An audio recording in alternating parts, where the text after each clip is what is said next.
Salutations. My name is Asher Campbell Alicon, and I'm here to inform you, as someone who has been single his whole life, I'm here to inform you how to date someone or ask someone out of the opposite sex. So, this is what I'm going to assume you have already completed before we move on. First, you have known this person for quite a while, of over 2 to 3 months. If you have met them in a shorter time span, how about you wait a longer and see if you're still in love with them? So that eliminates some outliers. Another thing, you showed them your true inner self. So instead of having a persona of yourself and a persona that you've crafted, you've acted fully as your own, as someone who is completely comfortable in their own skin, so that she has fallen in love, or theoretically have fallen in love with your true self instead of your fake self. Because if she has fallen in love with your fake self, how do you expect her to love someone who she's never met? There you go. That's something to think about. So assuming these actions are made, you've known this person for at least 3 months, you are really truly yourself around this person. You love them to the ends and back, at least theoretically, metaphorically. Again, love is fickle and plain interesting. But let's say you now are in the stage of wanting to ask her out. What should you do? What should you blank? Blah, blah, blah, blah. All right, eliminate this. You're not going to go over text asking them out. When you text someone asking her out, it makes it so informal. Texting is a natural, informal state. So theoretically, if I was sitting with a girl and talking with them, that would be an intimate conversation because we are alone talking together. But over a call, and I call a girl, I talk to her for a few minutes, 10 minutes, and you talk to them, it's less intimate because it's over this, you just see their name and a profile picture and you're just talking. You're not there. So in that perception of how we view this, when you text them, I want to date you, it's less impactful and more likely to get ghosted than if you go up to them yourselves and say, I want to date you. Because at least they have to make a concrete answer. And even if it's running away, they've already made their answer. Okay. So, nervousness. Okay. As a Christian, so non-Christians, I don't know what to say here. I mean, bro, Christianity is like my life. If that's not what's involved with love, then you have love sorely mistaken. Anyone else who believes that God isn't part of love, God created love, so you're wrong. Sorry, respectfully. So, nervousness. If you are nervous to ask out this girl, don't be. In fact, not just don't be, like, you're hurt, don't. No. I mean, like, look at it this way. You are a young child, 16, 15, 14, maybe around that age, older, 17, 18. If you're watching a 15-year-old child give out advice for dating, you really need help, but you're still watching the video, so whatever. So whatever age range you're at, you still have a severe chunk of your life to get ahead. So if she says no, it's not the end of the world. And I truly mean this. It's better, you miss all the shots you don't take. Now, I'm not saying ask out every girl you meet, because you would have been violating the beginning code I just said, which is, hey, wait 3 months at least, but, like, hit your shot, because if you aren't nervous and you do and you ask this person out, the sheer confidence of asking this person out is way better than people who are stuttering and shivering and blah, blah, blah, because it doesn't matter. Because if she says no, she said no.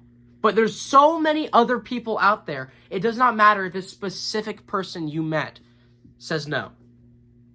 So, now, how to handle different reactions. No, I see you as a friend.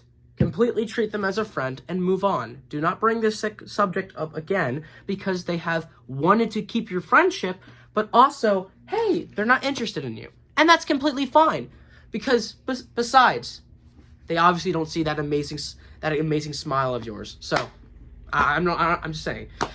So, if they say, yes, I want to date, the moment you do this, you talk to their parents and they talk to your parents. That's my personal opinion. Your parents now need to get involved if you two now want to date.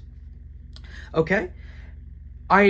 Your parents should know of this and know this well. Now, assuming you have gotten to this point, she said yes. There's either no, I will see you as a friend. No, I don't ever want to be your friend again. Which in case they were never your friend, because why would they hate you as a friend if they weren't truly your friend? So you have said yes. You are now need to get your parents involved. Now, this is a little nice tactic to do to truly see if they isn't just a whatever or a I truly love you. So to find out this I truly love you instead of just because people in this generation love to just say yes to dating because a girl found them pretty or blank, just blanket statements that don't matter in the future. So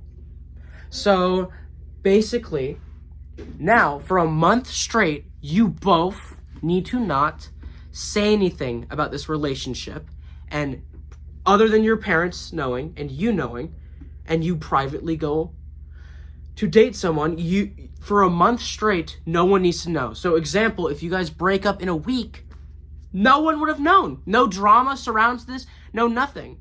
And if she starts spreading rumors, that's her fault because she started saying things that were lies. So that's on her, not you.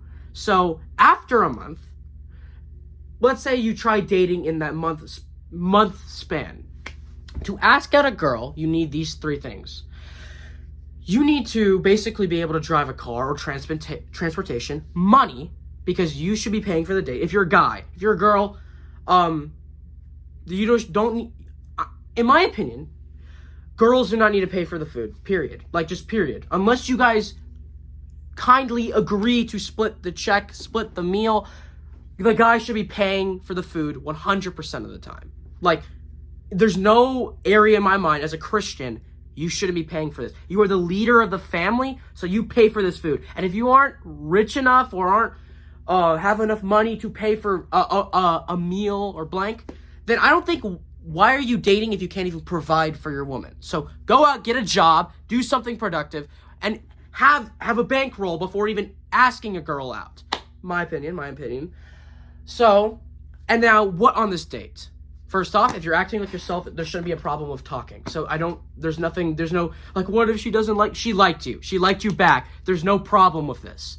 So the only thing is, either double dates with people you trust, or you bring a chaperone, which is her brother or sister, or your brother or sister, or a parent. A parent is completely fine as well. So, in my opinion, these are the steps to date someone.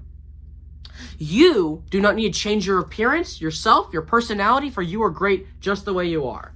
And just the way you are, I mean, your personality does not need to change. Your personality is you, and you shouldn't have to change for anyone. To get over your nervousness, I was born with no social anxiety, but the best I can say is, to get over your nervousness, you just need to remember that God is always with you, and a specific rejection or a specific thing that happens to you does not define who you are. So being rejected, blank, God loves you, and hopefully your parents love you so much that it doesn't matter if they reject you. Your parents and God love you so much that it doesn't matter what they say. Another way of counteracting anxiety is to remember that everyone has anxiety, except me. And anxiety, okay, let me picture this. You're on a stage and you're about to give a speech. I know, terrifying to some people out there. And you are about to say something.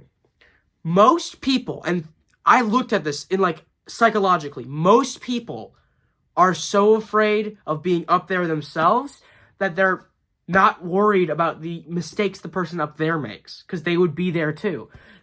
So if you'd ask so many people, how would it feel to go up there? They would be absolutely nervous. So when they look at you, they're not looking at you like, oh my gosh, what mistake is he going to make? So, example, when you're about to go to a girl, oh, what mistake is he gonna make? They're mostly thinking like they're trying to calm their nerves down. People have anxiety all the time. I've met so many people have anxiety. Like it's actually crazy.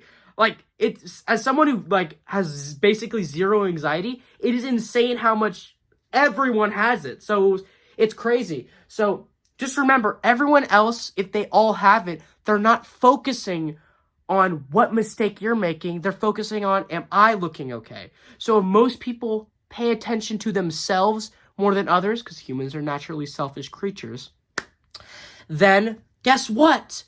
No one's going to be mad or make fun of you if you make a mistake. Now, the 1% of people who are not afraid of that or make fun of people who make mistakes, they, as Christians, they are the outliers. Because then you look at them and they have worse problems. Because if they find the need to make fun of someone else, they have way worse problems than you do. That's crazy. Which means it's either they're normally as anxious as you and they will not point out your mistakes, or the psychopaths who point out your mistakes, not all of them are psychopaths, they have their own problems and own issues that you basically should pray for them about, because it's crazy, because they only have to cope in order to do that. So that is my conclusive way of asking out a girl. I have never asked out a girl. I'm not interested in asking out a girl yet. Hang on, yet. And yeah, that's really it. It's honestly simple, and I don't understand why single girls struggle with it. Oh yeah, and by the way, the guy should be asking out the girl, not the other way around. So, to get over your nervousness, I don't know, guys. I'm just kidding.